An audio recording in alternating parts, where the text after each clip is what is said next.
अब नेक्स्ट जो हम लोग का स्टेप होगा गाइस, ये हम लोग ओजोनोलाइसिस को प्रोसेस को थोड़ा सा समझते हैं। एक प्रोसेस हम लोग का आता है that is the ozonolysis. Ozonolysis,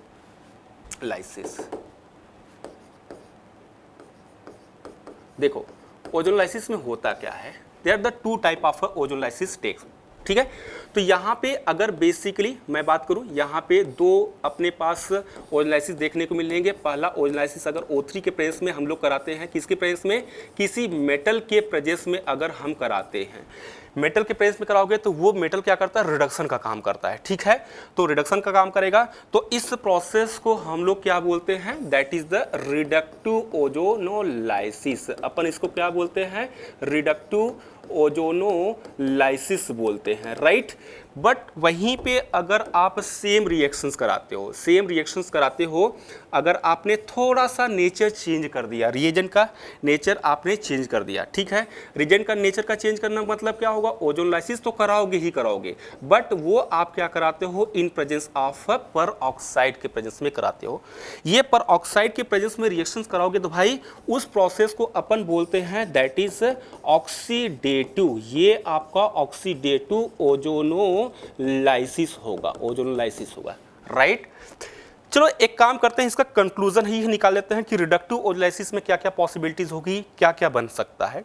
देखो इसका ट्रिक ही है, डायरेक्टली हम लोग क्या करेंगे, ट्रिक के यहाँ पर ही हम लोग सॉल्व कर लेंगे। ध्यान रखना, ओजोनोलाइसिस में जब कभी भी ओजोनोलाइसिस दिखे, जहां जहां आपको डबल बॉन्ड दिखे वहां पर आप क्या कर लेना, बॉन्ड को ऐड कर लेना, ऑक्सीजन को ऐड कर लेना, ठीक है। चाहे वो ऑक्सीडेटिव हो चाहे उसको रिडक्टिव, उससे कोई फर्क नहीं पड़ता। सबसे पहले जो इनिशियल स्टेप होगा कि जहां कहीं पे आपको डबल बॉन्ड दिखे, आप क्या करना, दोनों बॉन्ड को ब्रेक करके दोनों साइड ऑक्सीजन को ऐड कर लेना। चलो देखते हैं। अब इसके पास जब ये बॉन्ड को ये करोगे, इस प्रोसेस करोगे, तो 3 पॉसिबिलिटीज बनेंगे। प्रोडक्ट के जो फॉर्मेशन होंगे वो 3 पॉसिबिलिटीज बनेंगे। कौन कौन से बनेंगे, एक एक करके देखते हैं। अगर इस प्रोसेस को करते हो ना, तो हो सकता है आपको एल्डिहाइड या 2 मोल ऑफ एल्डिहाइड ऑप्टेन हो सकता है, ठीक है।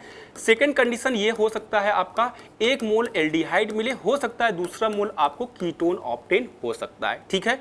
एंड थर्ड पॉसिबिलिटीज क्या मिलेगी, हो सकता है आपको 2 मोल ऑफ कीटोन ही आपको मिल जाए, कीटोन ऑप्टेन हो सकता है। ध्यान रखना, ये जो ऑप्टेन होगा, जो प्रोडक्ट ऑप्टेन होगा, ये डिपेंड करेगा एल्कीन के नेचर पे डिपेंड करेगा। यहाँ पे मैं आपको बोल रहा हूँ, it's depend on nature of alkene. ये एल्कीन के नेचर पर डिपेंड करेगा, राइट। चलो बहुत बढ़िया। अब बात करते हैं ऑक्सीडेटिव ओजोनोलाइसिस में क्या पॉसिबिलिटीज होगी। ऑक्सीडेटिव ओजोनोलाइसिस की अगर आप प्रोसेस करोगे ना, तो यहाँ पर भी अगेन पॉसिबिलिटीज जो मिलेगी, हो सकता है आपको एसिड प्लस एसिड मिल जाए। पहले करते हैं, हो सकता है आपको एल्डिहाइड प्लस एसिड ऑप्टेन हो सकता है, ठीक है। सेकेंड पॉसिबिलिटीज ये हो सकता है, एल्डिहाइड नहीं होगा भाई, सॉरी, एसिड ही होगा, ठीक है। तो हो सकता है आपको एसिड प्लस एसिड ऑप्टेन हो सकता है, राइट।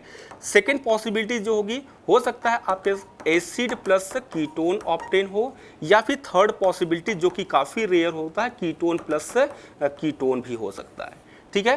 तो बेसिकली जो ज़्यादातर प्रोसेस जो होगा यही आपको देखने को मिल जाएगा, एसिड या एसिड कीटोन, ये दोनों प्रोसेस देखने को मिल जाएगा। अब ये कैसे मिलेगा, थोड़ा सा हम लोग जब क्वेश्चंस करेंगे वो देख लेते हैं, ठीक है। आगे बढ़ते हैं, क्वेश्चंस हम लोग करें तो देखो नेक्स्ट, अगर हम एग्जाम्पल कंसीडर करते हैं, देखो सीन क्या है कि अभी हमने एक छोटा सा एग्जाम्पल लिया था, ये एल्कीन है, ये इस एल्कीन का हम लोग कराने जा रहे हैं रिडक्टिव ओजोनोलाइसिस। यहाँ पे रिडक्टिव ओजोनोलाइसिस कराओगे, ओजोन के प्रेजेंस में आप मेटल ले रहे हो, जिंक मेटल ले रहे हो H2O के प्रेजेंस में। तो मैंने आपसे क्या बोला, मैंने आपसे ये बोला कि जहाँ कहीं पे आपको डबल बॉन्ड दिखे, डबल बॉन्ड ब्रेक कर लेना आपका, और दोनों साइड ऑक्सीजन को ऐड कर लेना, दैट्स इट, इतना ही करना है, ठीक है।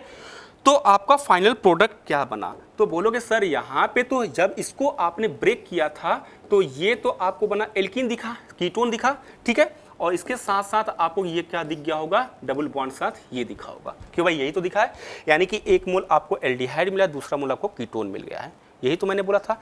एक पॉसिबिलिटीज और अगर लेते हैं, ठीक है, ये फर्स्ट एग्जांपल। सेकंड एग्जांपल अगर हम कंसीडर करें, जैसे बहुत ही सिंपल तरीके से एक एग्जांपल कंसीडर करते हैं, CH double bond CH and CH3। Again हम लोग कराते हैं यही ओजोनलाइसिस O3 एंड सेकेंड आप लेंगे जिंक के साथ H2O लेते हो, ठीक है।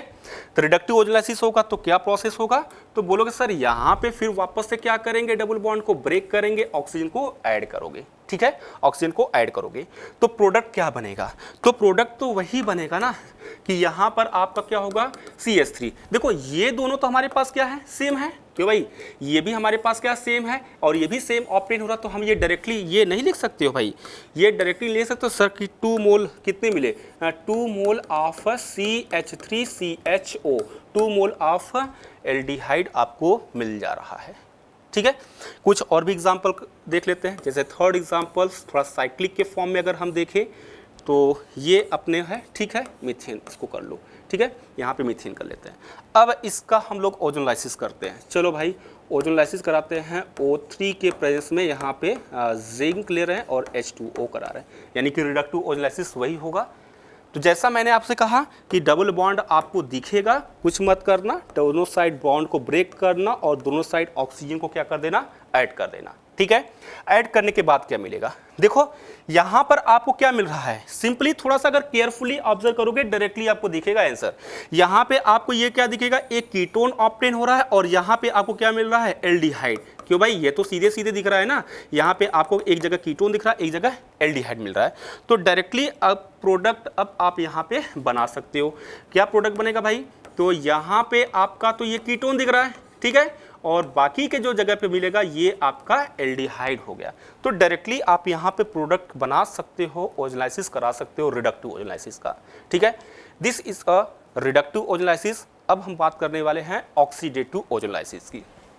एक दो एग्जांपल ले लेते हैं ऑक्सीडेटिव ओजोनलाइसिस, चलो देखते। So guys next point that is the oxidative ozonolysis, oxidative ozonolysis, right. चलो देखो एग्जाम्पल डायरेक्टली देखेंगे ऑक्सीडेटिव ओजोनलाइसिस में क्या होगा। जैसे हम लोगों ने एक ऑक्सीडेटिव ओजोनलाइसिस साइक्लिक प्रोसेस में, साइक्लिक प्रोसेस की जगह दो एग्जाम्पल लेते हैं। देखो CH3CH and double bond CH,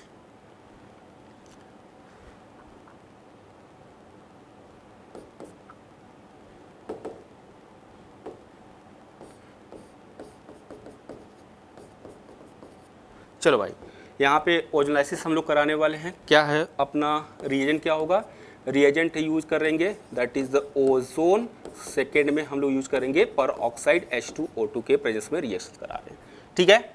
तो क्या होगा, मैंने आपसे क्या बोला था, मैंने आपसे ये बोला जहाँ कहीं पे आपको डबल बॉन्ड दिख जाए, जहाँ कहीं आपको डबल बॉन्ड मिले, अगर डबल बॉन्ड मिल रहा है तो क्या कर लेना, ऑक्सीजन को ऐड कर देना, this is the first step, right.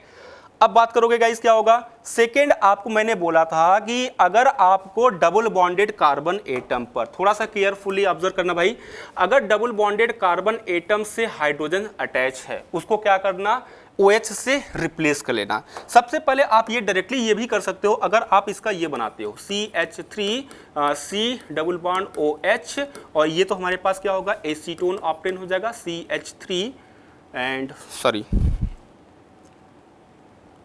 ये मिल जाएगा CH3 एंड यहाँ पे CH3 C double bond O, acetone, ठीक है। मैंने ये क्या है, रिडक्टिव ओजोनलाइसिस है। ध्यान रख लेना आपको चेंज क्या करना है, माइनस से चेंज करना है। अगर कहीं पर डायरेक्टली डबल बॉन्डेड कार्बन से हाइड्रोजन अटैच है तो उस हाइड्रोजन को क्या करना, रिप्लेस कर देना, रिप्लेस कर देना, और वहां पे क्या आप ऐड कर दोगे, OH को ऐड कर दोगे, तो वो प्रोडक्ट आपका ऑक्सीडेटिव ओजोनलाइसिस का प्रोडक्ट बन जाएगा। यानी कि गाइज ये आपने बनाया, यहाँ पर आपने एसिड बना दिया और ये है आपका कीटोन, यानी कि एसीटोन आपको मिल गया। होपिंग दैट आपको ये पॉइंट समझ में आ गया होगा। चलो एक एग्जांपल और कंसीडर करते हैं। देखो एक एग्जांपल और हम लोग लेते हैं, सिंपल है। सेकेंड एग्जांपल ये आपका वही पुराना एग्जांपल है जो हम लोगों ने लिया था, ये है एल्कीन है। अब इस एल्कीन का क्या करेंगे, ऑक्सीडेटिव ओजोनोलाइसिस कराने वाले हैं। क्या कराने वाले गाइस, यहाँ पे ऑक्सीडेटिव ओजोनोलाइसिस कराने वाले हैं H2O2 के प्रेजेंस में, H2O2 के प्रेजेंस में, यानी कि ऑक्सीडेटिव। तो प्रोसेस सेम है, प्रोसेस क्या है, सेम है।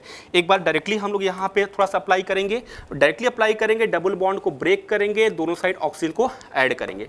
बट थोड़ा सा अगर हम केयरफुली ऑब्जर्व करें, यहाँ पे तो हमारा मिथाइल है, ठीक है, वो तो दिख रहा है, बट यहाँ पे अपने पास क्या है, ये हाइड्रोजन है। इस हाइड्रोजन को क्या करोगे, रिप्लेस करोगे, इस हाइड्रोजन को रिप्लेस करोगे।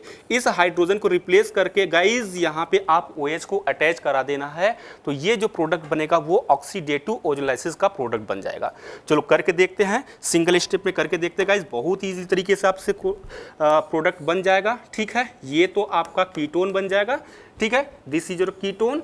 अब यहाँ पे हमारे पास ये जो था, इसका हमारे पास क्या होगा, जैसे मैंने बोला था, इसको तो आपने डबल बॉन्ड लगाया ही था, यहाँ पे आपका डबल बॉन्ड होगा और इसके साथ आप क्या कर दोगे, OH जोड़ दोगे, तो ये एसिड बन जाएगा आपका। ठीक है, तो बिल्कुल एसिड दिख रहा होगा, तो ये होगा ऑक्सीडेटिव ओजोनलाइसिस का प्रोसेस हो जाएगा। होपिंग दैट आपको ये पॉइंट समझ में आ गया होगा। ठीक है, काफ़ी बेसिक है, चीज़ों को अगर आप सीरियसली चीज़ों को अगर आप अटेंड करोगे, प्रैक्टिस करोगे पेपर पे, बहुत ही ईजी तरीके से आपका प्रोडक्ट बनना स्टार्ट हो जाएगा। चलो एक और इंपॉर्टेंट रिएक्शंस को कर लेते हैं हम लोग, थोड़ा सा नोट कर लो, फिर इसके बाद हम लोग नेक्स्ट रिएक्शन देख लेते हैं। देखो एक और रिएक्शंस आती है, use of hot KMnO4। Use अभी हम लोगों ने कोल्ड KMnO4 का यूज किया in the form of cold KMnO4, but अब हम यूज करेंगे use of hot KMnO4। Hot KMnO4 कैसे वर्क करता है, इसका थोड़ा सा वर्क कर लेते हैं। एक बार रिकॉल कर लेते हैं, हम लोगों ने यूज किया था, that is the cold KMnO4। Cold KMnO4 में हमने क्या किया था, this is called Baeyer's reagent. मैंने सिंपली आपको क्या बताया था, जहां पर भी डबल बॉन्ड दिखे, it is the process of hydroxylation. तो यहां पे अगर आप KMnO4 का यूज करते हो गाइस, कौन सा, कोल्ड, तो सिंपली क्या कर लेना, सिंपली ये ऐड करना, दोनों साइड बॉन्ड को ब्रेक कर लेना और आप यहां पर दोनों साइड हाइड्रोक्सी ग्रुप को ऐड कर देना। तो ये प्रोसेस तो आपको क्या दिख रहा था, ये हाइड्रोजाइलेशन प्रोसेस है। ठीक है, अब बट हमारे पास क्या है, हॉट KMnO4 का यूज कैसे करना है, हॉट KMnO4 का यूज कैसे करना है उसको चलो देखते हैं। देखो अपने पास वही एक छोटा सा वही सेम एग्जांपल कंसीडर करते हैं जिसमें वेरिएशंस आपको दिखे ना। ठीक है, इसमें हम लोग यूज करने वाले हैं हॉट KMnO4 यूज करेंगे, हॉट KMnO4 यूज करेंगे किस मीडियम में, एट हाई टेम्परेचर। यहाँ पे हम लोग यूज करने वाले हाई टेम्परेचर पर इस रिएक्शन को प्रोसीड कराने वाले हैं। ओके, देखो इस रिएक्शन को कराने के लिए क्या करना है, आपको सिंपली कुछ भी सोचना नहीं है भाई, कुछ भी मत सोचो। हॉट KMnO4 जैसे आप लोगों ने ऑक्सीडेटिव ओजोलाइसिस करा रहे थे, सेम एज इट इज जो आपको वर्क करेगा वो भी हॉट KMnO4 के साथ रिएक्शन करेगा। डबल बॉन्ड को ब्रेक कर लेना और जो एसिडिक हाइड्रोजन है, जो एसिडिक हाइड्रोजन है, उस एसिडिक हाइड्रोजन को रिप्लेस करके OH को ऐड कर देना। दैट्स इट, इतना ही करना है। यानी कि आपका जो फाइनल प्रोडक्ट बना है गाइस, यहाँ पे आपका फाइनल प्रोडक्ट क्या बना है, तो ये तो आपने बना दिया था, कीटोन बनाया था, और यहाँ पर आपका ये, ठीक है, और ये ऑक्सीजन होगा, इसके जगह पे आपने जोड़ दिया था, यही बन जाएगा। यानी कि आप इस प्रोसेस को आप ये बोल सकते हो, जो हॉट KMnO4 है, हॉट KMnO4 को आप क्या बोलोगे, hot KMnO4 is same as, this is a same as a oxidative ozonolysis, oxidative ozonolysis. Is that clear? ये आपका कंसेप्ट है, बहुत ही बेसिक चीज़ें हैं। अगर आप चीज़ों को बहुत ही केयरफुली चीज़ों को करोगे तो ये सारे रिएक्शंस आपसे हो ही जाएंगे। होपिंग दैट आपको ये सारे रिएक्शंस आपको समझ में आ गए होंगे। इस रिएक्शंस को सारे प्रैक्टिस करिएगा और अपने चीज़ों को रिवाइज करते रहिएगा। ओके, जय हिंद।